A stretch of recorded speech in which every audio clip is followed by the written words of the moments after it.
Hello, folks. I wanted to take a look at some of the themes in Isaac Asimov's Foundation series for a long time, and I thought I'd just jump in and have a go at it because I think that the books have got a lot to say about history and the way history flows and how in Western civilization we've ended up in the state that we are now, or at least it can raise some interesting questions on that subject. It's it's a lot of science fiction books. For this video, I'm just going to concentrate on two, the first two, and you'll get the basic setup, the basic gist of it. And Isaac Asimov is a well-known science fiction writer, of course. He's a Jewish gentleman, and his politics and worldview are he was influential in the humanist movement, and you could say they were classic liberal enlightenment, something like Richard Dawkins or Steven Pinker today. And Foundation takes place thousands of years in the future, and it's actually a huge saga, and I'm going to try and just keep to the main ideas of the books for this video. And Asimov based it largely on fall and decline of the Roman Empire after he read Edward Gibbon, and it's a space empire, and it's thousands of years in the future, and this space empire sprawls the galaxy. But what fascinates me about Foundation when I first read the books 10 or 15 years ago was that I was left a little bit uncomfortable with it, because what Foundation is based upon is implementing what I would think of as a system of control for humanist or liberal values. And instead of it being with Edward Gibbon's Fall and Decline of the Roman Empire, Foundation is a way to cheat that Spenglerian historical cycle of rise and fall. And what Foundation sets out is a way to carry on a sort of civilization without it ever, with it being controlled at a macro level. And that's what left me a little bit uncomfortable about the book. And so if we just get into it, then it's really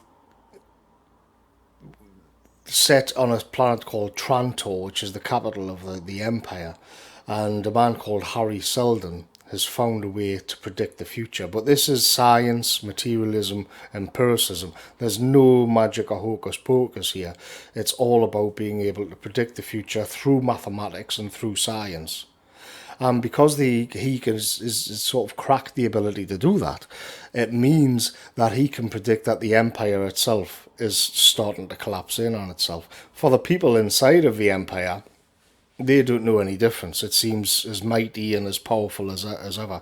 But using what he calls psychohistory, he knows that the empire is actually going to collapse. And it's going to happen slowly, and it's going to be painful and protracted. And so Selden comes up with a plan to take the scientific knowledge and economic knowledge of the empire and then send it out to a far corner of the galaxy in a planet called Terminus, and then they would sort of reboot the empire, and the cycle of chaos and misery would be reduced from 30,000 years to 1,000 years. But the key here is that it's predicted. It's a plan and a clear project which is being laid out, and on top of that, the people, the citizens, will not be aware that they're living inside of this plan or this project. And so that is essentially what Foundation gets into, and that they can sort of preempt and foresee problems which are going to arise. And I think it's interesting because we can have a look around the world around us today and ask ourselves, is something like that playing out? Are we living, is it the free will, or is it a clear plan which was laid out a long time ago? If so, how long ago? because what baffled me when I read Foundation was that it was taken for granted that centralizing power over the entire galaxy, essentially annexing all humans into a galactic wide sort of European Union, was automatically morally just, and by default the best way for humanity to organise itself.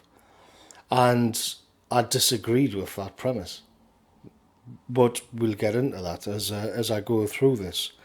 So let's take a look at what psychohistory actually is.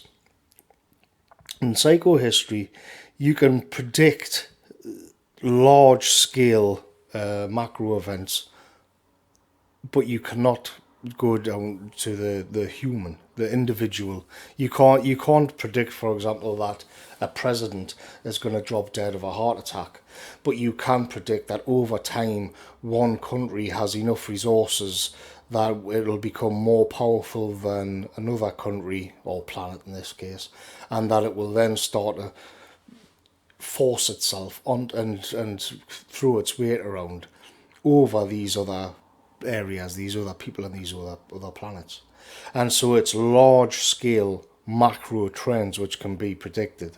And throughout Foundation, Harry Seldon comes back. He keeps coming back in as a sort of hologram, and each time he pops up, he's right about where they should, what problems they should be dealing with now, and where in the grand plan they are. Because Foundation's been handed the best science and economic systems that the galaxy has to offer through the Empire secretly, then it gives it an edge because it is at the edge of the galaxy, but it does have an edge of them over the regional power centers and rival planets because it has psychohistory and it has the very best science and economics which the Empire could provide it with. And so over time, what they get away with is manipulating the planets around them and increasing their share of power and expanding back across the galaxy. But the people living within them aren't actually directly aware that the project is even happening in the first place. To them, these are just a set of historical events playing out. It's not part of a grand project or some sort of grand scheme to manipulate the course of history. And this, so then we can look back at Earth, and you look back across Earth, and you have to ask yourself if events, wars, economic crashes, and such like, were they planned out? Is history being channeled in a certain direction by certain forces, or is this just the result of individual human beings with agency? Well, in Foundation, the people would think that that history is the culmination of their own individual wills, because they don't know about psychohistory and they don't know that the Foundation project even exists. And this raises a lot of questions, especially when we get back to Earth, because a globalist today will think that they definitely think in terms of there being a plan, even if it isn't as explicit as some in the inner circles do. But to the general population, the world they see around them is the result of the ebb and flow of history and of people acting in accordance to their own free will. It's the sum total of it. Whereas what Isaac Asimov passes off in Foundation is that it should be manipulated and the people shouldn't know about it, and that this is morally good. And some people will look back at Asimov's background here and begin to ask some questions, especially when we take into consideration the driving force of Foundation, apart from psychohistory, is very, very materialistic. Populations will be allowed scientific experiments, they'll be allowed scientific knowledge and the economics, they'll be rich, but if there's any form of spiritual life, then that will be preempted and debunked and sort of left by the wayside.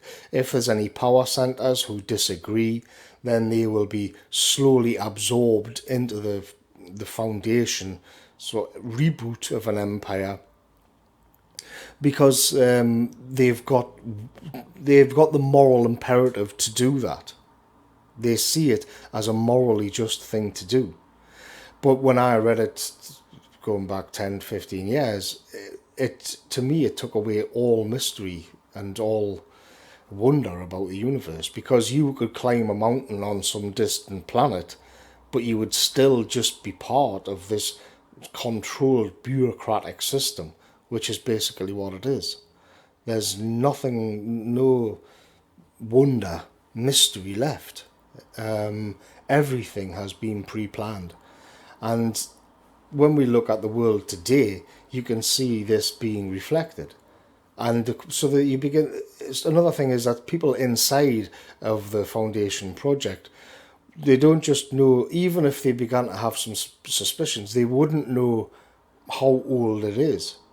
How far back does it go? And in the same way, sort of dissident minds in today's world ask themselves, well, how old is this globalist New World Order project? How long has it been going on for? How far back do we have to go? And in the case of this video and foundation, I think you could go back to the Enlightenment, and it's very strange how similar the Enlightenment ideals are to Asimov's humanist ideals, which have informed the foundation world. Because the Enlightenment is founded on such things as free will and empiricism, rationalism, but so too is foundation. So then you have to ask the question of whether or not the people are aware that they are being manipulated, if it was just a grand plan. Was it? Because you would look at it in exactly the same way as the people who are trapped within foundation. Well, they're not really trapped, because like the people wandering around in the European Union today, or the Western world today, they think they're free. But they're not free to change the course of history. They don't even know that it's being manipulated in the first place. It is interesting to point out, though, that in planet Earth, the globalists, no matter how powerful, do not, as far as we know, have a scientific method to predict the future. So then we have to ask, well, how is it that it perpetuates itself? How is it that somebody else's vision of how the world should be keeps being implemented decade after decade, or, as I'm implying here, for centuries, and even though individuals come and go? Individuals die, individuals gain power, individuals implement the plan, and then they die away again. And there's never really any sense that this is going to grind to a halt. It just keeps on going, no matter how many people die, no matter how many wars, no matter how many people are unhappy, no matter how many votes are thrown against it. The world heads in a certain direction regardless. And the people know where they are going, they know what they want, and they don't have psychohistory. And in the end, you're going to have to accept that it's people who are operating according to some sort of millenarian mission, which is beyond themselves as individuals, and that they're attached to something more.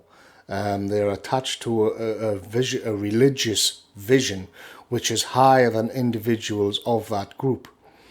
And so they then get the chance to implement the sort of worldview that people live in, such as scientific materialism and making money, basically, materialism as the highest ideal. And then on top of that, they can then take a step back and see how that has to be, how that has to be done, and they've always got this vision, and they can use that as a guide going into the future rather than being able to predict the future itself. So Henry Kissinger will retire and die, and somebody will take his place. George Soros will eventually die, and somebody else will take his place. But as long as things remain within a certain paradigm, then they're okay. Then they get it. An interesting one here would be to look at, say, communism and the Bolshevik Revolution, and was that truly revolutionary? And I would argue probably not. not in any deep sense, because it was still based purely on materialism. Socialism is just based purely on materialism. It's just about wanting to have more money. It's still operating within that paradigm. And of course, when you dig into it a little bit, you realize that the Bolshevik Revolution was funded by the money power. And so, even though it was a bloodbath, and even though it was a horror show, and it looked like, relative to normal life in the West, it looked like something awful and beyond the pale, it was still operating within a certain ontological perspective, no matter how bloody it was. But then we can question capitalism itself, which is in the West seen as being naturally good. Is it? Well, I don't think so, actually. But it doesn't matter. The point is that each of these extremes are operating within a certain paradigm which the architects have laid down. And in that way, you can preempt and create controlled opposition to the main project itself. It's just different extremes operating within the same system. But what happens when that breaks down? Can it break down entirely? Well, then you see that all of the system will turn on something to snuff it out, because there'll be some areas where they just cannot risk having that catch on at all. And I would say National Socialism in Germany and much of German philosophy is an example of it. It was an existential threat and had to be snuffed out entirely, as certain forms of Islam in the Middle East seem to be very undesirable, according to this project as it stands on Earth. How does that play out in Foundation then? Well, in book 2, Asimov introduces the real problem. And it's the problem that you have so we've got psychohistory, we've got the project going along, Foundation is expanding, and the new empire is well on its way. But then, because it's the 3 main books, and in the second chapter, the second part of the story is usually when it all goes to hell. And in the second Foundation book, Asimov introduces the mule, and the mule is where it all goes to hell, because the mule is a mutant, and he has the ability to manipulate the minds of the masses. Again, you can see, and so this is what they fear. This is what they fear most of all, because now the Selden Plan and Foundation weren't in control anymore. What you had was a sort of overman, in a Nietzschean sense, who had the ability to control the minds of the masses and break them away. And Foundation pretty much collapses until it's saved by a religious sect, which is the second Foundation. But I will leave that for another time. In the mule and the masses revolt against the Foundation, and what interests me is that this is their fear. And of course, on Earth, this is the populist. Well, you could argue whether or not Donald Trump scared the system in this way. I think he actually did. I think Adolf Hitler is definitely a mule character. I think when Joseph Stalin took over the Soviet Union and sort of abolished the Comintern, there is an argument to be had that he too is a mule. So from time to time, history throws up characters which do seem to threaten the grander project, this messianic millenarian project, if it exists. But it's certainly a way to look at the world, but they don't want you to look at the world that way either. This is the forbidden fruit that you can't touch, especially in the case of National Socialism in Germany. So in that, they're aware of it. They're aware of what the problems are, and it's somebody who has the ability to buck the trend and manipulate the minds of the masses according to his own will and not the will of the Foundation. So the Foundation project is classically liberal, but it's conscious of itself, and it's not supposed to be.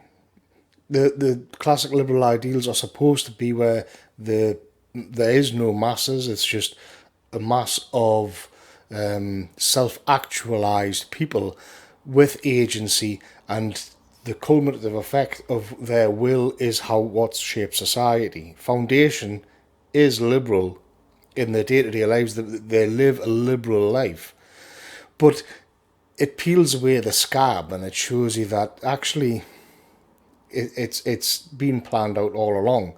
So how can we look for clues that that is the case in the real world?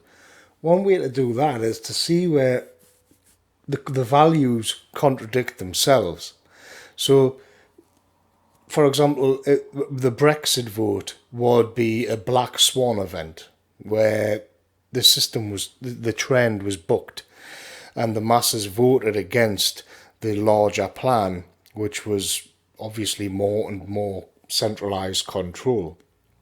And so this is a system that lauds democracy as its absolute core value, and yet you can see straight away that it just overrides it, and it's looking for ways to quash the will of the voters. But in order to do that, it has to be able to argue that morally, which is why, to be honest, the Brexit vote is what the drama surrounding it's just a big mess. But on another one, it would be scientific. The scientific method is another liberal core value. And yet here again we see, because it didn't fit the narrative of globalizing humanity, that too was shelved, because it didn't fit in with an open borders world and one big human blob. And so again and again you see that they will contradict their own values in order to push forward the agenda.